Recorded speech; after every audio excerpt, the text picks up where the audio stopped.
bisnis namanya Snow Cake. Hmm. Wah, ngantri yang uzbillah min zalik. Dan owner-ownernya secara jujur aku membencinya. Apa? Karena anjing semua, sok-sokan semua.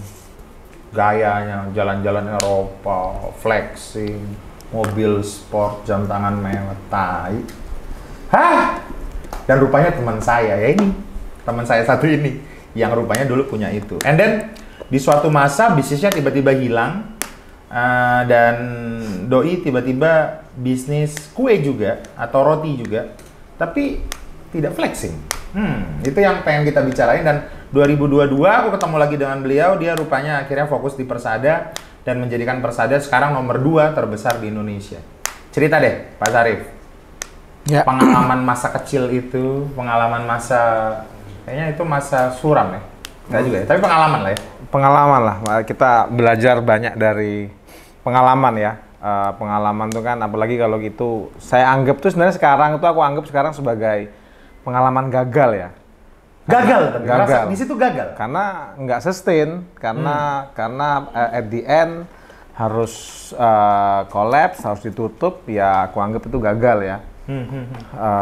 Cuman memang pada saat itu kan di tahun kurang lebih 2017 tuh kan kita rata-rata itu per brand kalau kita ambil kayak contoh Snow Cake aja itu kita balik modal itu 20 hari Pak dengan modal 1,5 M. Iya kan? Itu kita omset itu per hari pada saat itu kurang lebih 300 juta A day per hari, per day. Per hari, tuh ya kan? The power of influencer atau The power of product influencer dan dengan FOMO momentum juga ya? yang tepat. Pada saat itu kan artis berbisnis itu belum banyak ya. Ya kan? Pada saat itu artis berbisnis belum banyak 2016-2017. Jadi momentumnya pas, influencernya juga pas, ya kan? Dengan channeling digital yang juga berjalan dengan baik. Itu kayaknya pertama kali kayaknya di sosial media mereka melakukan flexing ya kayaknya terhadap bisnis, terhadap Ya. apa yang mereka dapat kayaknya pertama kali itu. Ya, betul. Dan rupanya Anda pelopor flexing Indonesia. Tapi uang asli bisnis, Pak. Oh iya. Salah. Emang ada yang asli tidak bisnis? Ada banyak sekali. Namanya. Oh, coba cerita. Sehingga akhirnya memutuskan kembali lagi ke Persada gitu. Iya, karena pada saat itu ya 2017 kita memang grup saya pada saat itu Pak 1 tahun pertama itu omset total itu karena kan kita ada satu grup ya, satu grup Jannah Corporation itu 1 tahun pertama dari 11 brand itu kita punya omset kurang lebih 500 M Pak. Bangsat sumpah. 1 tahun pertama, ya. Itu mulai dari yang Claudia Cynthia Bella. Pertama itu Snow Cake. Snow Cake, habis itu mulai Bandung, habis gitu Jogja, habis gitu Cirebon dan lain-lain. Itu kan kita satu grup ya, jadi kayak memang setiap satu grup memang ya? Satu grup, setiap brand tuh ada artisnya masing-masing, ada investor lokalnya masing-masing, begitu kan. Bahasa 500 miliar? 500 miliar. A year? Year, tahun pertama tuh. Kalian Arnolds, Pak? Hah? Kalian Arnolds? Ya, pada saat itu memang lagi viral banget. Dan di tahun pertama itu juga banyak yang mulai ngikutin juga kan Pak waktu itu ya. Di Surabaya aja tiba-tiba bermunculan 2-3 brand lah kalau nggak salah. Oh, Patata kayak gitu. Patata, terus dan lain-lain ya. Ya akhirnya tahun kedua justru langsung drop mungkin lebih dari 50%. Tetap 250 miliar, tetap gede. Iya. Nah, cuman pada saat itu memang ada, ya kita dalam financial manajemennya ada yang salah lah. Ada bad ya. management lah ya. Ya, kita dividennya tiap minggu Pak, ya kan. jadi ketika Anda mau belanja apa tiap minggu dividen? Berarti kan keuntungannya paling nggak setengahnya 250 miliar. Ya. 250 miliar kan berarti per bulan keuntungannya 20 miliar. Ya, kurang lebih ya. Dibagi per minggu berarti 5 miliar per minggu. Lu bagi-bagi, lu makan apa 5 miliar per minggu? Nah, ya itu makanya kan akhirnya kan banyak jadi ke gaya hidup Pak ya, karena waktu itu usia masih muda banget, masih 25 tahun ya waktu tahun 25 itu ya. tahun Anda terima 5 miliar per minggu. Bangsat. Tapi asli bisnis Pak. Balik lagi. Ada rupanya orang-orang yang anjing 5 miliar per minggu. Kemarin teman saya cuma minjem 1 juta, itu aja saya mikir. But that gone in 2-3 tahun, ya.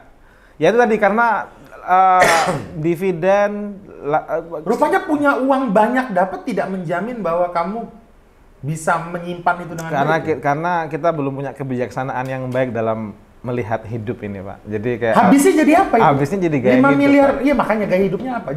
Kan harusnya tetap jadi investasi kan, maksudnya jadi benda dong. Iya. Jadi mobil, jadi rumah, kayak jadi. Iya. 5 miliar, Pak, saya bisa beli perumahan, Pak. Per minggu, Pak. Ini 20 miliar per bulan, bangsat lah. Permasalahannya adalah ketika di tahun berikutnya itu dropnya lebih dari 50%, yang mana pembelian bahan baku itu kita termin mundur, Pak. Oh, ada. Termin mundur kan? Nah, artinya ketika ada hutang yang tidak terbayar. yang itu akhirnya kita harus selesaikan gitu ya, harus. Ya tetap aja untungnya 250 miliar. Kita selesaikan. Masa nggak bisa diselesain? Paling nggak satu brand tuh kita punya 5 owner, Pak. Jadi memang dibagi-baginya banyak gitu. Bagi 5 tetap 1 miliar. Bajingan. Epi LeBron James 1M, Pak, satu Pak itu. What? Kalian mulai melihat sebuah barang itu yang mahal itu tidak lagi mahal. Iya, dan ya akhirnya juga banyak barang-barang itu kita jual untuk bayar beban bahan baku itu, Pak. Gitu. Apa barang termahal yang pernah kamu beli? Dan mungkin ya, bukan pernah kamu beli. Apa barang yang paling impulsif, yang mahal sebenarnya? Kalau sekarang itu ditawarkan ke kamu nggak? Ya gendeng aja. Nah, itu apa itu? Itu Epi LeBron James tuh, Pak. Epi itu jam kan? Iya, yang serial LeBron James. Augmented. Demas Pidget. Demas Pidget. Yang serial LeBron James. Jam tangan? Yes. Itu. Tapi kan katanya jam tangan investasi. Jam tangan investasi, makanya ketika tapi kita... tidak dibeli dan ditawarkannya, mau nggak Epi 1M nih gitu? Iya. Nawarin gitu doang? Iya, waktu itu kita sesama kolektor lah, Pak ya. Kita butuh duit untuk bayar hutang pada saat itu, ya kita harus lepaskan itu. Saya aja beli G-Shock. Ya, 3,5 juta, mikirnya lama. Terus akhirnya saya beli, gesek kartu kredit, cicil 12 bulan, 1M, cash pada saat itu. Sakit sih. Ya karena. Tapi kan itu gaji seminggu. Ya. Kan harusnya ada. Ya tapi sekali lagi ya, karena kita nggak bijak ya dalam menggunakan itu, akhirnya ya kita lupa kalau bisnis atau hidup itu nanti pasti akan ada saatnya kita harus struggling, ada saatnya kita harus suffering, dan sebenarnya kan jangan mikir, zaman itu mikir bahwa harus nabung, harus ketika investasi. Kita di masa-masa baik begini, kita harus bisa merencanakan agar di masa-masa yang nggak baik itu kita paling nggak bisa nggak terlalu sakit kan gitu kan ya, kita mengelola. Nah itu pas itu nggak mikir sejauh itu gitu. Tapi punchline-nya di mana sampai akhirnya sadar bahwa anjing gue bangkrut nih. Fuck, duit yang gue dapat ratusan miliar di masa lalu hilang nih. Iya, tahun 2019, Pak. Tahun 2019 itu kita benar-benar suffering banget. Bahkan saya 3 bulan terakhir, kan dulu saya di Jakarta ya. 3 bulan terakhir tuh saya tinggal di kantor. Karena apartemen sudah nggak ada, mobil udah nggak ada, ya kan. Kita harus bayar-bayar tuh kan. Karena cukup gede, Pak. Karena sekali lagi tadi dari semuanya itu, kayak misalnya ya, kita buka Surabaya, habis gitu buka. But you take the responsible. Untuk membayar vendor-vendor itu tadi. Iya, Pak. Semua? Harus. Selesai. Kenapa dilunasin?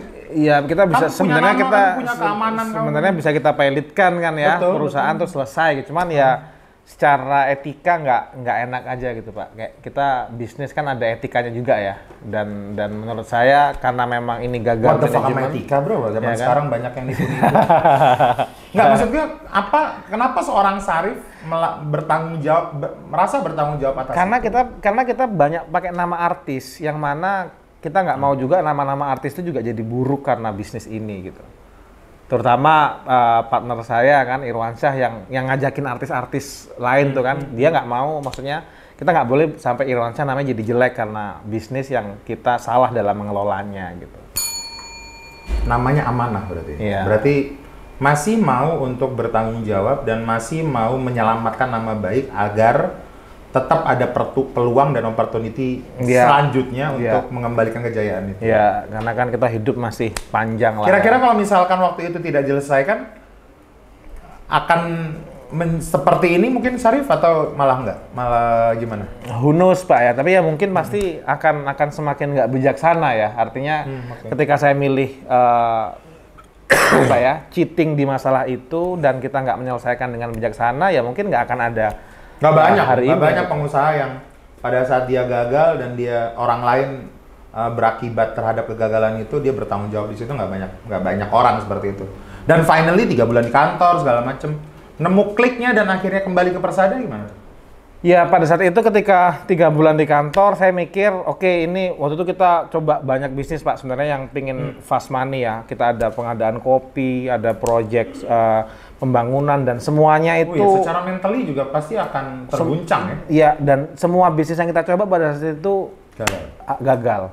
Jadi kayak akhirnya ini kenapa ya? Dan berpikir apa nih yang bisa kita lakukan, dan ya teringat bahwa saya punya family business yang sebenarnya bisa dikembangkan. Pulanglah akhirnya 2019 akhir ke Surabaya, tapi 3 bulan kemudian ada corona. Jadinya ketika 2019 ketika pulang, harapannya kita mau comeback di family company, 3 bulan kemudian kehantam COVID-19. Jadi apa kata papa nih di rumah? Kata abah, kata mama waktu Anda finally yang tadinya bergelimang harta, kayaknya hidupnya juga udah jauh dari agama. Karena gitu. orang tua saya agamis banget, dan ternyata memang orang tua saya nggak berharap saya di hidup yang seperti itu di Jakarta jauh. Terlihat gitu ya. sombong kah sama mereka?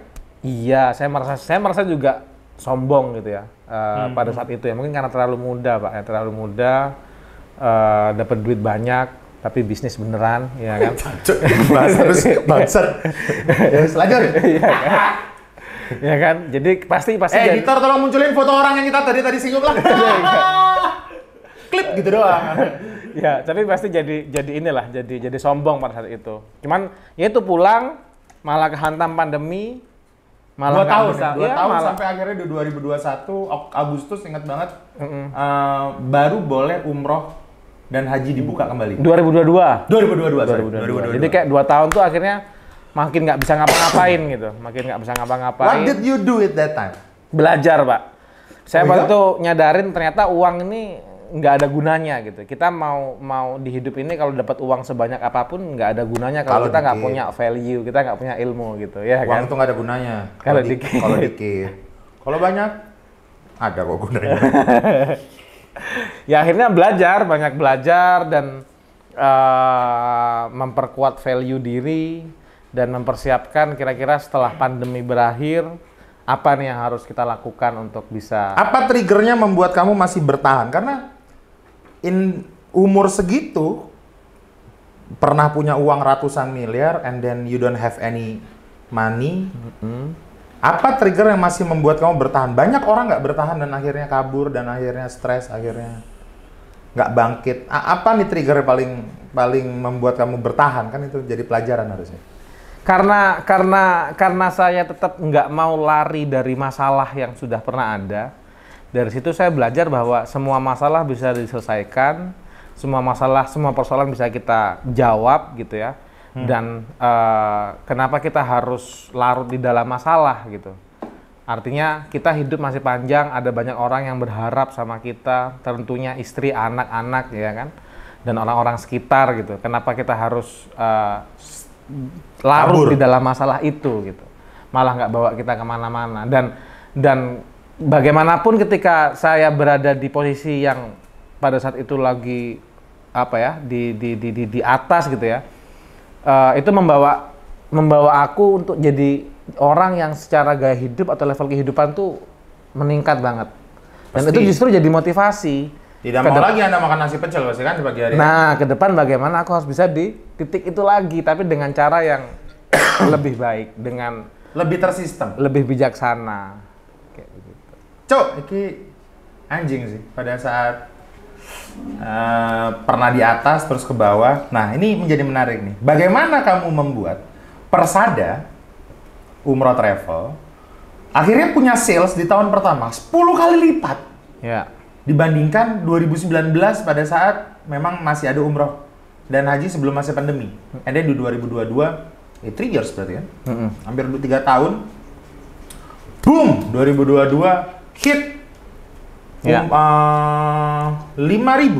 Ya. Sorry. Tahun pertama 2022 itu 3.400. 4.000. Hampir 4.000. 4.000-an. And then 2023 kemarin 5.600 tercatatnya. How? Dari tadinya cuma 1.200, berarti kan naik 20 kali lipat malah di tahun pertama. Ya, sama Gimana kayak caranya? termasuk pendaftar kayak haji gitu Pak, kita sebelum pandemi paling per tahun 100, sekarang per tahun 1.000 gitu. Makanya. Iya kan, jadi memang saya ngelihat ketika kesuksesan saya dulu di kue-kue itu kan semuanya kita pakai channel digital ya. Kita semuanya benar-benar gunakan platform digital untuk mengoptimalkan omset yang balik modal 20 hari itu. Artinya saya ngelihat memang digital ini sudah... Itu jadi ini ya? Iya, jadi itu statement ya? Iya, itu artinya balik memang... modal 20 hari aja. Artinya memang digital ini powerful banget untuk kita datengin sales. Makanya setelah pandemi itu, pertama yang aku lakukan, 80% tim persada Indonesia sekarang tuh orang-orang baru dan rata-rata usianya di bawah 30 tahun. Oke. Kenapa? Karena aku pengen orang-orang yang menjadi motor yang bekerja di dalam perusahaan ini harus orang-orang yang hidup di era digital. Karena kalau kita misalnya timnya masih tim yang lama, yang rata-rata usia 40 ke atas, 50 ke atas, mereka nggak hidup di era digital. Tapi, MRC deh. nah, tapi kita ajak mereka untuk punya strategi penetrasi digital, nggak akan masuk gitu, ya kan? Nah, jadi pertama secara tim kita benar-benar ubah gitu ya semuanya, orang-orang milenial, Gen Z yang memang hidup di era digital, ngerti bagaimana penetrasi kepada market yang memiliki perilaku digital. Itu yang pertama yang aku lakukan.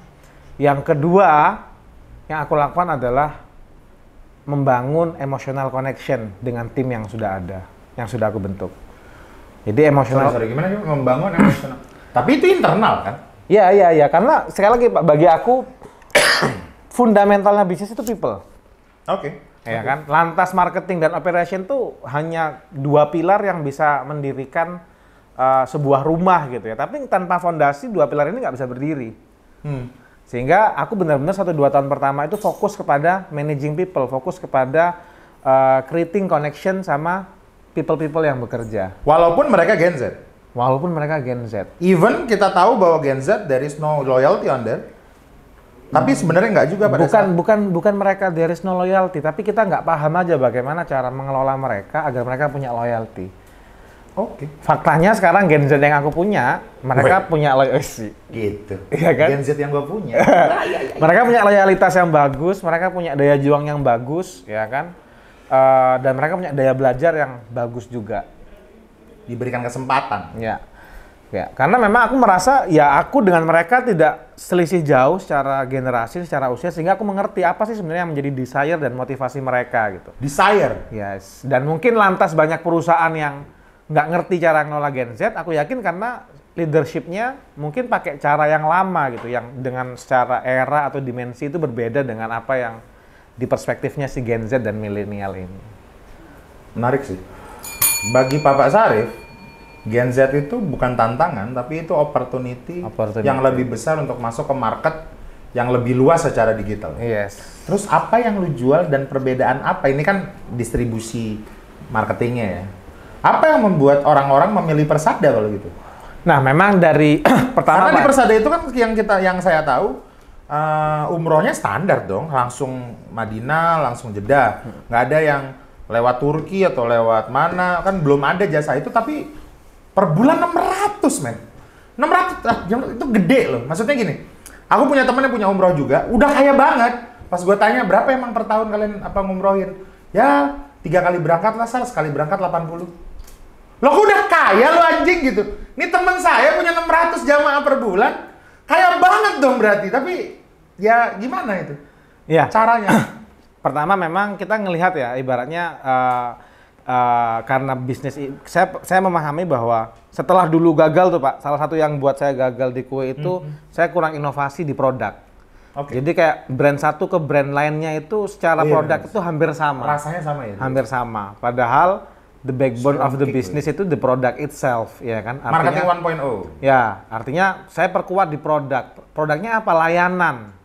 Ya kan? Layanan seperti apa? Karena anak-anak milenial dan Gen Z yang banyak bekerja, sehingga kita melakukan aktiviti-aktiviti layanan itu seperti menggunakan perilaku-perilaku digital, yang itu akhirnya membuat kita bisa servis lebih detail kepada customer kita, ya kan? Dan apa contohnya misal? Contohnya kita buat yang namanya user journey, Pak. User journey dari awal orang punya motivasi umroh sampai dia onboarding, sampai dia milih travel, sampai dia berangkat. Dan itu kita perhatikan benar-benar every journey-nya. Yang mana kita punya strategi masing-masing di setiap journey-nya. Ketika orang misalnya, karena kita punya tagline bebas rasa khawatir. Ya. Oke. Tagline itu yang saya pengen memang jadi manuver ketika industri ini penuh dengan fraud dan penuh dengan kekhawatiran bagi masyarakat Indonesia. Kita buat tagline bebas rasa khawatir. Sehingga every journey-nya jamaah ini kita nggak mau buat jamaah ini khawatir. Mulai dari dia bayar sampai dia pulang. Dan itu kita pakai tools-tools yang ada di digital, entah pakai kontak, entah pakai bahkan kita pakai Mailchimp juga ke beberapa keluarga, ya kan? Bahkan termasuk kita ngasih inovasi-inovasi fotografer gratis sejak 3 tahun yang lalu, karena kita tahu target market kita adalah punya digital behavior, mereka senang dapat foto lalu mereka share, ya kan? Banyak hal sih Pak yang kita lakukan sehingga yang membuat kita bahkan kalau di Google Review sekarang saya yakin Persada Indonesia itu yang terbaik di Indonesia secara Google Review ya. Pasti. Sama nomor 2 kok di Indonesia. Dan itu organik gitu. Kita punya 1000 viewer lebih, 1000 reviewer lebih dengan nilai 4.9 dan itu semua organik. Dan saya benar-benar perhatikan funneling digital ISAS ini kan ya, funneling baru ya, awareness, interest, search, action dan share. Ini saya benar-benar perhatikan dan saya punya strategi di setiap funnelnya itu. Itu keren sih. Bagaimana industri yang dianggap orang tradisional dan ya bisa dibilang kuno malah disajikan secara digital dan secara modern, bahkan tagline-nya jangan pernah khawatir. Bebas rasa khawatir. Bebas rasa khawatir. Itu sebenarnya salah satu motivasi saya karena umroh ini memang terkesan kan bagi anak muda tuh kan kayak industri yang kurang keren gitu ya. Anak muda sekarang kan pasti masuknya ke F&B company, tech company, ya kan, fashion company gitu ya. Tapi kan memang entry barrier-nya susah, Pak. Memang. Nah, itu yang sekarang memang saya pengen industri umroh ini berubah kulitnya gitu. Oke. Ya kan, kita kemas lebih kekinian. Kita kemas lebih keren gitu. Itu memang salah satu motivasi yang aku punya ketika aku kembali ke industri ini. Menarik banget. Makanya banyak hiring tuh anak-anak muda sekarang. Dan memang challenge-nya sebenarnya di industri ini, Pak, nyari talent tuh susah. Jujur, nyari talent yang berkualitas di industri ini tuh susah. Selain berkualitas, mereka juga mendidik mereka agak susah juga ya? Ya. Untuk at least mereka mau dulu lah. Ya, karena sekali lagi talent-talent yang berkualitasnya sudah tadi larinya ke tech company, fashion company, FMCG. Ya, FMCG dan umroh dan haji ini kayak, ini orang tua gitu. Jadi kayak nyari talent ini susah banget. Padahal secara pendapatan ya good enough kan? Ya, secara ya bisnis ini kalau kita per tahun Pak, orang yang umroh dari Indonesia itu kurang lebih 1.500.000 orang. Artinya kita bisa kali aja dengan rata-rata misalnya let's say 40 juta kalikan 1,5 juta, kita bisa lihat berapa size industri ini. Itu umroh, belum haji tadi 221.000 dikalikan 241 tambah 10.000 yang dibagiin anggota DPR. Dikalikan rata-rata 100 juta aja itu udah berapa kan size-nya. Sebenarnya size-nya industri ini gede banget gitu. T ya? Cuman nggak dikelola dengan baik. Nah, semestinya anak-anak muda pemerintah. Nah, kalau pemerintah kita inilah nggak bisa ngomong. Iya. Anak-anak muda sudah harus mulai mau Pak ngelola industri ini. Agar apa? Agar industri ini lebih keren dan lebih bebas rasa khawatir buat masyarakat Indonesia. Size-nya gede. Terakhir nih, apa goals-nya seorang Syarif dengan persadanya dan apa harapannya seorang Syarif terhadap negara ini 5 tahun ke depan? Negara ini bakal akan lucu, Pak. Menurut saya pribadi, personally opinion, negara ini bakal banyak setup punchline yang muncul di 5 tahun ke depan. Sekarang aja udah mulai, ya kan?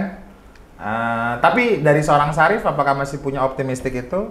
Harapannya apa? Dan apa goalnya sih? Kalau saya sih goalnya ya 5 tahun ke depan. Ya, 5 tahun ke depan. Kalau harapan untuk negara ini mau Ferrari, Aston Martin tak kaplok loh. Enggak. Kalau 5 tahun ke depan, kalau pertama ya untuk harapan untuk negara ini. Ya sebenarnya nggak banyak berharap sih. Jangan diganggu aja lah. Ya, sebenarnya nggak banyak berharap lah ya. Yang penting juga jangan sampai terlalu berhuru hara lah ya. Karena nggak ada pebisnis yang pengen di kondisi huru-hara ya. Tapi kalau harapan dari saya sih 5 tahun ke depan kayaknya harus benar-benar memperkuat likuiditas, Pak, kalau saya ya. Likuiditas? Karena kita hidup di era yang benar-benar uncertainty ini. Dolar udah sekarang 16.600. Kita nggak boleh, kita harus stop lah kayak gaya hidup. Kita harus stop beli-beli hal yang dumb shit itu. Kita fokus kepada. Tapi Anda bajunya masih Lacoste, gua lampar loh. Sepatunya pakai apa? LV tuh? Enggak, ini on, Pak. Oh iya. Ya kan, kita perkuat likuiditas kita agar kita siap menghadapi situasi dan kondisi yang nggak menentu ini. Cukup lucu tapi menurut itu. Maksudnya banyak hal yang harus kita adaptasi ya dengan regulasi yang setiap hari kayaknya. Apalagi kalau di industri saya ini, Pak, secara pemerintah Indonesia yang kita tahu seperti ini, ditambah seperti apa ngomong aja. Ditambah lagi ya. Ditambah kondisi kerajaan Arab Saudi yang juga lagi berganti kulit nih, sedang berevolusi gitu. Oh, mereka dipimpin oleh pemimpin baru ya? Iya, putra mahkotanya kan Muhammad bin Salman kan. Dan baru itu ya? Baru mungkin ya masih menjadi Perdana Menteri. Secara eksekutif sudah dipegang oleh Muhammad bin Salman, tapi secara monarkinya masih dipegang bapaknya karena masih belum. Ya pasti raja ya. Masih belum meninggal ya, tapi mungkin Muhammad bin Salman sebentar lagi ya. Ya, mungkin berharap sebentar lagi segera gitu kan. Sebentar lagi ya, banyak sianida ke sana. Karena sudah 90 tahun lebih kan ya, kurang lebih ya. Oh iya, udah bonus 30 tahun berarti ya. Nah, jadi ya Arab Saudi juga sekarang lagi banyak perubahan. Jadi memang akhirnya saya harus banyak belajar tentang arah Arab Saudi Vision 2030. Ya kan, dan target saya sih 5 tahun ke depan harus perluas bisnis di hulu ya. Di hulu ya? Di hulu. Jangan-jangan bukan lagi nasabah, jamaahnya bukan lagi orang Indonesia di sana. Yes, makanya Persada buka di US, buka di Eropa, buka di Malaysia. Makanya ini kan salah satu yang juga jadi persiapannya kan sudah komunikasi sama salah satu perusahaan yang di Saudi yang memang dia leading di arah hulu ya kan, untuk kita akuisisi, Pak, sekian persen lah. Jadi biar kita masuk ke hulunya gitu. Gitu. Nggak tahu. Pernah dapat ratusan miliar, jatuh, minus, sekarang bangkit lagi. Dan iWatch aja sudah cukup. G-Shock. Apapun yang kita lakukan, yang paling tidak nama baik kita masih bisa menyelamatkan opportunity kita di masa depan. Ya, namanya juga usaha, Pak ya. Ya, begitulah. Karena salah satunya kan Pak Tesar kan salah satu apa ya? Nutup gua aja. Oh, enggak, salah satu orang yang memang orang pertama yang aku temuin ya ketika berusaha comeback gitu ya. Iya lagi. Dan Pak Tesar kan pada saat itu kayak pasti underestimate nih, ngapain orang ini nemuin nih. Karena dulu benci banget kayaknya kalau ya karena Anda sombong, bangsa. Dan ntar kita balik lagi di episode selanjutnya. Dan inilah Syarif Hidayatullah. Sampai ketemu di konten selanjutnya. Jangan lupa like, komen, subscribe, dan share sebanyak-banyaknya. Kalau komen sepedes-pedesnya, acara namanya juga usaha di Menyala Project. Bye.